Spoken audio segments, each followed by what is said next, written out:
প্রথমত আমি বলবো আমি এরকম কখনো অভিজ্ঞতা আমার হয়নি, আমি কখনো স্টুডিওতে কাজ করার সুযোগ পাইনি এতদিন ধরে, তাই জন্য আপনি যে এসছেন সেটা আমার কাছে একটা খুব নতুন রকমের অভিজ্ঞতা। তো সেটার জন্য আমার যেহেতু প্রথমবার, আমি আপনাকে ধন্যবাদ জানাবো যে আপনি এসছেন, আপনি প্রত্যেকটা স্টুডিওতে যাচ্ছেন। এগুলো আমার মনে হয় অভিনেতা অভিনেত্রী হিসেবে বা টেকনিশিয়ান হিসেবে আমাদের কাছে এটা একটা খুব বড় পাওনা।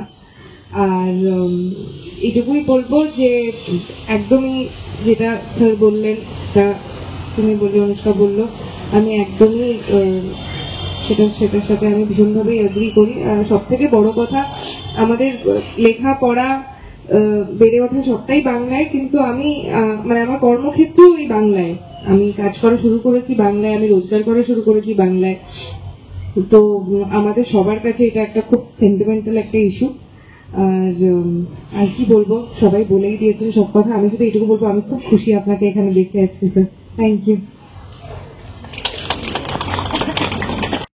বড় অনেক বক্তব্য রেখেছে এখানে, অনেকে আমার চেয়ে অনেক বড়, অনেক সবাই গুরুজন অনেক বক্তব্য রেখেছে, সেখানে আমি অনেকটাই ছোট, কি বক্তব্য রাখবো। আমার একই বক্তব্য, যেহেতু আমরা এখানে বাংলায় কাজ করছি, গোটা দিনটাই আমরা এখানে কাজ করছি, সবার সাথে কথা বলা, কাজ করা, ডায়লগ ইভেন্ট যেগুলো আমরা বলছি সেগুলোও বাংলা। তো সেই ভাষাকে যদি আমরা রেসপেক্ট না দিই, সেটাকে যদি আমরা ঠিকভাবে না সম্মান দিই, সেটা নিশ্চয়ই খুব লজ্জাজনক হবে আমাদের জন্য। এটাই। Thank you.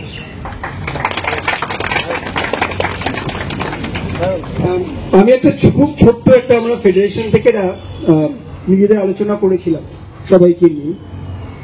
এই মুহূর্তে আমাদের তো অনেকগুলো উইং, মানে আমাদের ফিল্ম, টেলিভিশন, ওটিটি, এখন নতুন একটা কনসেপ্ট রিল, মাইক্রো ড্রামা, তারপরে আমাদের ডকুমেন্টারি, আমাদের শর্ট ফিল্ম, আমাদের আরো অনেকগুলো উইং আমরা কাজ করি। সেখানে প্রত্যক্ষভাবে এই মুহূর্তে যুক্ত আছেন প্রায় 10 থেকে 15,000 কলাকুশলী এবং শিল্পী, প্রত্যক্ষভাবে 15,000। এবার ধরুন এই 15,000কে এই যে ক্যান্টিনে যারা খাবার দেন, চা দেন, জল দেন, প্রচুর, তারপরে এই বাস ভাড়া দিচ্ছেন, মানে এই ইন্ডাস্ট্রিকে জুড়ে যারা আছেন তাদের সংখ্যা 9 করে প্রায় 20,000-এর কম হবে না, আমি যদি পুরো ভুল না বলি। তারপরে 25 থেকে 30,000 প্রত্যক্ষভাবে এর সঙ্গে যুক্ত। তাদের পরিবারের যদি ন্যূনতম আমি 4 জনকে ধরি, তাহলে প্রায় 1.5 লক্ষ লোক কিন্তু এর সঙ্গে প্রত্যক্ষভাবে যুক্ত, বা তার পরিবার যুক্ত। অর্থাৎ বাংলা ভাষাকে, এই সিরিয়ালগুলো কিন্তু আজকে হিন্দিতে ট্রান্সলেট হচ্ছে। আমাদের এই কনসেপ্টগুলো নিয়ে আজকে আমাদের স্নেহাশিসদা কাজ করছেন, রানে কাজ করছেন, আমাদের এসবিএফ কাজ করছে, আপনি দেখুন আমাদের রাজ চক্রবর্তী কাজ করছে, সুশান্ত কাজ করছে। প্রত্যেকেই কিন্তু হিন্দি সিরিয়াল কনসেপ্টে, কিন্তু আমাদের এই বাংলার যে সিরিয়ালগুলো সেখানে কনসেপ্টগুলোকে নিয়ে যাওয়া হচ্ছে। কারা আমার মাতৃভাষাকে, কারা আমার মাকে এরকম ভাবে ভর্সনা করছে। তুমি কি বলবে দাদা? একটু এগিয়ে এসো, একটু এগিয়ে এসো।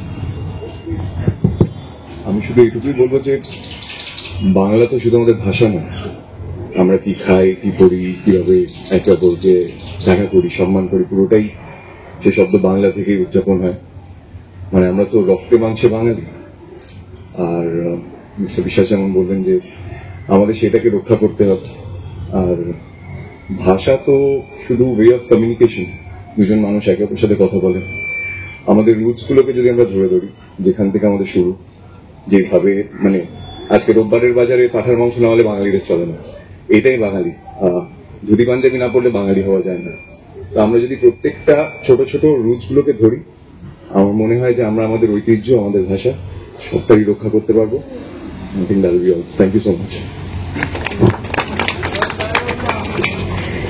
আমার সেরকম কিছু বলার নেই, সবাই এখান থেকে আমার থেকে অনেক গুরুজন অনেক কিছু বলেছে। আমি শুধু একটাই কথা বলতে চাই যে আমাদের বাংলা ভাষা খুব মিষ্টি ভাষা। আমাদের বাঙালিদের সকলের উচিত এই ভাষাটাকে আপন করে নিয়ে বাঁচিয়ে রাখার। অন্য হিন্দি বা ইংলিশ এগুলো আমরা বলে থাকি, স্কুলে শিখি, অনেকে সেকেন্ড ল্যাঙ্গুয়েজ আছে, অনেকে ফার্স্ট ল্যাঙ্গুয়েজ, স্মার্ট ল্যাঙ্গুয়েজ থাকে। তো সেগুলোকে আপন না করে বাংলা ভাষাটাকে কি করে বাঁচিয়ে রাখা যায়, সেই প্রয়াস আমাদের করা উচিত। Thank you.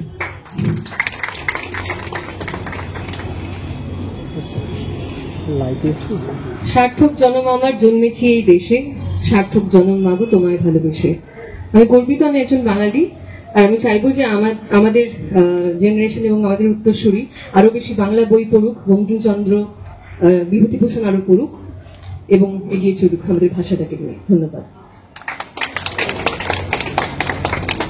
অ্যাকচুয়ালি আমি বাঙালি না, তবুও আমি বাংলা ভাষাটাকে ভীষণ ভালোবাসি, কারণ আমার মা বাঙালি। আর এইখানে যখন আমি কাজ করতে আসি তখন আমি প্রথম বাংলা বলা শিখেছিলাম, মানে আজকে 5 বছর আগে আমি বাংলা বলা শিখেছি। আর এখন দাঁড়িয়ে খুব একটা বাংলা পারি না, কিন্তু আমার বাংলা ভাষাটাকে ভীষণ মিষ্টি লাগে, আর কাজ করতে গেলে তো শিখতেই হবে। ব্যাস, that's it।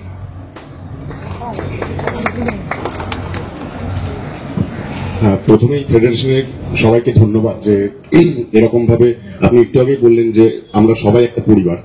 তো এই প্রথম আমরা রানী ভবানী, পরিণীতা, দাদামণি 3টে পরিবার আলাদা আলাদা হয়েও আমরা একসঙ্গে এক জায়গায় দাঁড়িয়ে আছি। এই বন্ধনের জন্য আপনাদেরকে অসংখ্য ধন্যবাদ। আমরা প্রত্যেকে কৃতজ্ঞ। এবং এই যে বাংলা ভাষার যে লড়াই, সেই বাংলা ভাষার লড়াই কিন্তু আজ থেকে নয়, অনেকদিন ধরেই চলছে। এর চলেও যাবে। এর সমাধান কবে হবে সেটা কেউ বলতে পারবো না সেইভাবে, কারণ না যতদিন না আমরা আমাদের পরবর্তী প্রজন্মকে হাতে বন্দুক, লাঠি বা যে সমস্ত ভিডিও গেম তুলে দেওয়ার বদলে যদি আমরা ব্রাঞ্চ ইয়েতে রবীন্দ্রনাথ তুলে দিই, কারণ আমাদের শিক্ষাগত জায়গা থেকে আমরা সবাই কিন্তু চেষ্টা করছি আমার বাচ্চা একটু ভালো পড়াশোনা করবে, সেই জন্য আমরা ইংলিশ মিডিয়ামে ভর্তি করি।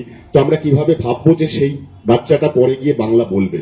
তো তাকে সেই রুটটাকে শেখাতে হবে আমাদের বাড়ির থেকেই। তো বাড়ির থেকে যদি শেখানো হয়, তো তাকে আমাদের মনে হয় না যে ওই রবীন্দ্রনাথ, বঙ্কিমচন্দ্র আবার সমস্ত কিছুকে ফিরিয়ে এনে তাদেরকে পড়াতে হবে। তো রুটটা আমাদের যারা গার্জেন আমরা তাদেরকে মাথায় রাখতে হবে, তাদের মাথায় ঢোকাতে হবে। ভালো থাকবেন সবাই। বাংলা ভাষা জয় হোক।